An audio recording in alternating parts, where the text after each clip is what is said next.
आजकल सोनम वांगचुक की गिरफ्तारी बड़ी चर्चाओं में है और सोशल मीडिया पे ट्रेंड भी चलाए जा रहे हैं। आपका गोदी मीडिया, सोशल मीडिया पे बहुत सारे ऐसे ट्रेंड चले जिसमें उनको देशभक्ति के सर्टिफिकेट बांटे जा रहे हैं, गद्दार बताया जा रहा है, कहीं पे उनको विदेशी एजेंट कहा जा रहा है। सोनम वांगचुक पिछले 6 साल से प्रदर्शन कर रहे हैं, लेकिन 24 सितंबर या सितंबर के महीने में ऐसा क्या होता है, सिर्फ 2 से 3 दिन में उनके विदेशी लिंक भी ढूंढ लिए जाते हैं और उनको गद्दार का सर्टिफिकेट भी बांट दिया जाता है। क्या पिछले 6 सालों में उनके कोई लिंक नहीं थे? क्या पिछले 6 सालों में कुछ नहीं हुआ था ऐसा? अब आइए जानते हैं कि सोनम वांगचुक कौन है। तो सोनम वांगचुक लद्दाख की पहचान रहे हैं, एक इंजीनियर है, शिक्षा के क्षेत्र में इनका बहुत बड़ा योगदान है। एक ऐसे इंजीनियर जो अपने अनूठे आविष्कारों के लिए जाने जाते हैं। इसमें सेना के लिए कुछ उपकरण बनाना हो या आर्मी के लिए टेंट बनाना हो, ये सब चीज़ें शामिल हैं। इनको क्लाइमेट चेंज एक्टिविस्ट के रूप में ज़्यादा जाना जाता है। पर्यावरण और शिक्षा के क्षेत्र में अहम योगदान के लिए इनको बहुत सारे नेशनल और इंटरनेशनल अवार्ड मिल चुके हैं। 30 से ज़्यादा पुरस्कार नेशनल और इंटरनेशनल लेवल पे इनको मिले हैं। अब सोनम वांगचुक स्ट्राइक या प्रदर्शन क्यों कर रहे थे? जब धारा 370 को हटाया जाता है तो बीजेपी गवर्नमेंट है वो लद्दाख के लोगों से प्रॉमिस करती है, ये उनका चुनावी प्रॉमिस है कि वो लद्दाख को 6 शेड्यूल में डालेंगे। अब हम समझेंगे कि 6 शेड्यूल क्या है। तो उससे पहले जानते हैं कि जब 6 शेड्यूल में लद्दाख के लोगों को नहीं डाला गया, सोनम वांगचुक एक अनशन शुरू करते हैं शांतिपूर्ण तरीके से। पिछले 6 सालों से वो अनशन कर रहे हैं, स्थानीय लोगों के अधिकारों की मांग कर रहे हैं कि हमको 6 शेड्यूल में डाला जाए। हालांकि लास्ट ईयर वो लद्दाख से दिल्ली तक उन्होंने पैदल यात्रा भी की।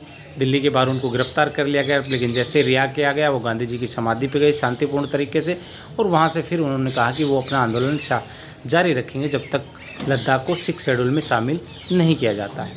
अब समझते हैं 6 शेड्यूल क्या है। तो 6 शेड्यूल हमारे भारतीय संविधान में 6ठी अनुसूची है, जिसमें ये कहा गया है कि जिस भी एरिया को 6 शेड्यूल में डाल दिया जाता है, ट्राइब्स एरिया को 6 शेड्यूल में डाल दिया जाता है, उसको स्पेशल कॉन्स्टिट्यूशनल सेफ गार्ड मिलते हैं। यानी उस एरिया में कोई जाके ज़मीन नहीं खरीद सकता, बाहर का अगर कोई वहाँ पे डिस्टर्बेंस नहीं करेगा, अगर वहाँ पे कोई इंडस्ट्री वगैरह लगानी है या वहाँ पे कोई चेंज आपको करना है, तो आपको वहाँ के डिस्ट्रिक्ट जो काउंसिल होंगी, स्थानीय लोगों की जो काउंसिल होंगी, उनसे परमिशन लेनी पड़ेगी। यानी स्थानीय लोगों की भागीदारी ज़्यादा रहेगी अगर वहाँ कुछ भी चेंज होता है तो। दूसरा, 6 शेड्यूल में होने से उनकी जो ज़मीनें हैं वो संरक्षित रहेंगी। जो उनकी परंपराएं हैं, वो चाहते हैं कि उनकी जो बौद्धिक परंपराएं हैं, उनकी जो संस्कृति है वो बची रहे। इसीलिए लद्दाख के लोग 6 शेड्यूल की मांग करते आ रहे हैं। कि उनका सबसे बड़ा इशू ये भी है कि बहुत हिमालय के जो है ग्लेशियर जो है वो बहुत तेज़ी से पिघल रहा है, बहुत सारे चेंजेज हो रहे हैं क्लाइमेट में, और अगर इंडस्ट्री माइनिंग वगैरह वहाँ पे हुई तो वहाँ के जो पहाड़ है, वहाँ के जो फॉरेस्ट है और जो वहाँ का एरिया है वो क्या हो जाएगा, उसमें बहुत सारे चेंजेज हुए जो बहुत ज़्यादा नुकसानदायक हो सकते हैं वहाँ के स्थानीय लोगों के लिए। तो ये 6 शेड्यूल है और इसी के लिए मांग कर रहे हैं। 10 सितंबर 2025 को भूख हड़ताल पर बैठ जाते हैं सोनम वांगचुक अपने बहुत सारे कार्यकर्ताओं के साथ।